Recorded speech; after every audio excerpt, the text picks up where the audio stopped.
Улаанбаатар хотын агаарын бохирдлыг бууруулахад төр засгаас гадна Монгол улсын иргэн байгууллага бүрийн оролцоотойгоор шийдэгдэх асуудлаа гэж засгийн газар үзэж байна. За тиймээс гэр хорооллын айл өрхийн хамгийн ихэнд хийх алхам нь дулааны алдагдлаа бууруулах явдлаа гэж үзэж байгаа юм байна. Амьсгалж байгаа агаарыг бохирдуулж байгаа гол их үүсвэр нь 220 мянган гэр хорооллын айл өрх байгууллагын яндангаас гарч байгаа утаа болж байна.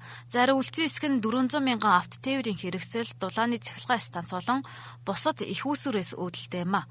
Үүнээс үүдэн хизээнээс л гэр хорооллыг орон сууцжуулах, за эсвэл нүүрсний хэрэглээнээс татгалзаж цахилгаан халаагууртай болох шаардлага тавьсаар ирсэн.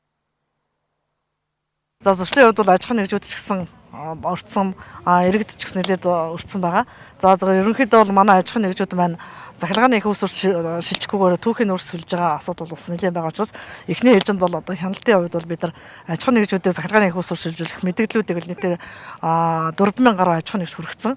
За гүйцэтгэлийн хувь нь өнөөдөр бол 1200 аж ахуйн нэгж бол ямар ч байсан захиргаан хаалгаар шилжсэн. Үлдсэн хувь нь бол ерөөсөө шилжээгүй байгаа учраас бид нар албан шаардлагынхаа хүрээнд хугацаатай албан даалгавар өгсөн учраас албан шаардлагын дараа хариуцлагын систем торгуулийн арга хэмжээг авнаа. Цахилгаан халаагууртай болчихвол нүүрс төлөхгүй. Гэхдээ цахилгаан халаагууртай болоход зардал өндөртэй, за харин арай хямд зардал нь гэр хорооллын айл өрх албан байгууллага байшингийнхаа дулаан алдагдлыг багасгах гэж засгийн газар үзэж байгаа юм а. Ингүүл төлөх нүүрсний хэмжээ 50% буурч дагаад ялгаруулах утаа нь буурна. Гэр хорооллын дөрвөн цэцэрлэгт энэ ажлыг хэрэгжүүлсний нэг нь утааны голуунт Баян хушуунд байрладаг 38 дугаар цэцэрлэг юм а. Тус цэцэрлэгт 2016 онд байгаль орчин аялал жуулчлалын яамны санхүүжилт 74 сая төгрөгөөр цахилгаан халаагуур тавьж, за энэ онд Улаанбаатар цэвэр агаар төслийн хүрээнд дулаалга хийжээ. За мөн уг төслийн хүрээнд 91 цэцэрлэгийн анги танхим бүрт агаар цэвэршүүлэгч суурилсан юм а. Эдний нэг нь мөн 38 дугаар цэцэрлэг, за ингэснээр тус цэцэрлэгийн хамрагдалт 83-аас 92%-тай, хүүхдүүдийн хувьд томоо тус өвчин тусах нь багассан гэж ярьж байна. За Сонгойрхон дүүргийн 38 дугаар цэцэрлэгийн одоо дулаалга шийдсэн ангиас та бүхэнд мэдээлэл хүргэж байна. За энэхүү анги бол одоо маш дулаахан байна. За өмнө нь бол энэхүү анги ингээ модон цонхтой байсан бол одоо 3 давхар шилгэлтэй вакуум цонхтой болсон байна. За мөн гадна талд нь фасадаар дулаалаад хаяавч дээврийн мөн ингээ дулаалсан байгаа. За ингэснээр бол одоо сарын халаалтын зардал нь 1.5 сая төгрөг болж байна. Үүнээс өмнө бол одоо 3 галчийг 24 цагаар ажиллуулаад дээр нь нүүрс худалдаж авахд сарын зардал нь 4 сая төгрөг болтойсэн байгаа юм а. Тэгээ хүүхдүүд маань бас нөгөө утаагүй цэвэр эрүүл дулаан орчин бүсдгээр багш нар ажилчид маань ч гэсэн нэмгэн хөнгөн тэгээ 5 тухтай ажиллаа хийж гэн хүүхдүүд маань ч гэсэн нэмгэн хөнгөн хувцастай 5 тухтай хөгжиж хүмүүжиж гэн бас хүүхдүүдийн томоогийн өвчлөл бас багасж байгаа. Сүүлийн 4-5 жил манай цэцэрлэгээс бол халдварт өвчлөл тийм өвчлөл бол ерөөсөй гараагүй. Яагаад ч өвчлөл тавьчихаар хамаагүй нөгөө ингээд цэлмэг сайхан болчдөг ангиуд. Гэхдээ манайх 7 бүлэгтэй 7 ангитай долууланд нь агаар чившүүлэгч байршуулсан боловч одоо нийтийн талбай коридор юмд бол агаар чившүүлэгч байх. Одоо сервис төвүүдийг байгуулъя гэж зорж байгаа. Айлуудыг, гэр хорооллын айлуудыг дулаанаар хангах.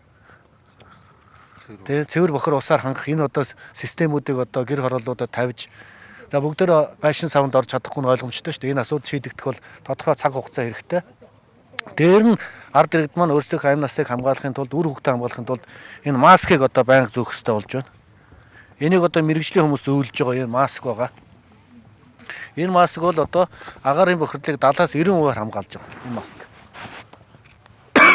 Тийм учраас энэ маскыг одоо үр хөвгтөд өөрсөндөө гэр бүлдээ авч одоо зүүж ашиглах хэрэгтэй. Ер нь бол бид нэр Улаанбаатар хотын бүх бага анги, сургуулийн бага анги, цэцэрлэг, за хүүхдийн асгуудыг бол хангацсан байж байгаа. За үлдэгдэл санхүүжилтийг би баг одоо ерөнхий сайд агаарын бохирдлын үндэсний орондоо яад улсын төсөөс гаргах болно гэж. Тэгэхээр бид нар туслагаад ерөөсөд орно гараад өгч болно.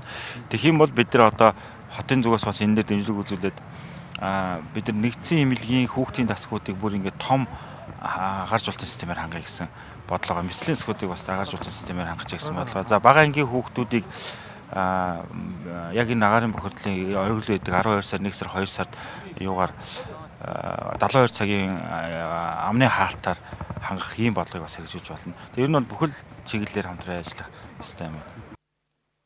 Улаанбаатар цэвэр агаар төслийн хүрээнд 200 орчим айл дулаалгын аянд хамрагдсан. Ингэснээр нэг айл өвөлдөө 3 портер нөөц төлдөг байсан бол одоо 1 портер нөөцл хэрэгэлдэг болжээ. Засгийн газар холбогдох яам болон бусад байгууллага хамтран өмнө нь 45 уурын зуухыг буулгасан бол цаашид 68-ыг төвийн эрчим хүчинд холбох гэж байна. За үүнд 23 тэрбум төгрөг зарцуулна. За ингэснээр 113 зуух 60 орчим мянган тонн нөөц төлж 130 мянган тонн хорт бодис ялгаруулахаа болно гэж үзэж байгаа юм а. За мөн 20 гаруй мянган айл цахилгаан халагаар хэрэглэхэд шөндөө 30-аас 50 мянган тонн түүхийн нөөц хэрэглэхгүй гэсэн үг юм а. Утааны голомтоос Оюун Эрдэнэ Наранбаатар нар сурвалжллаа.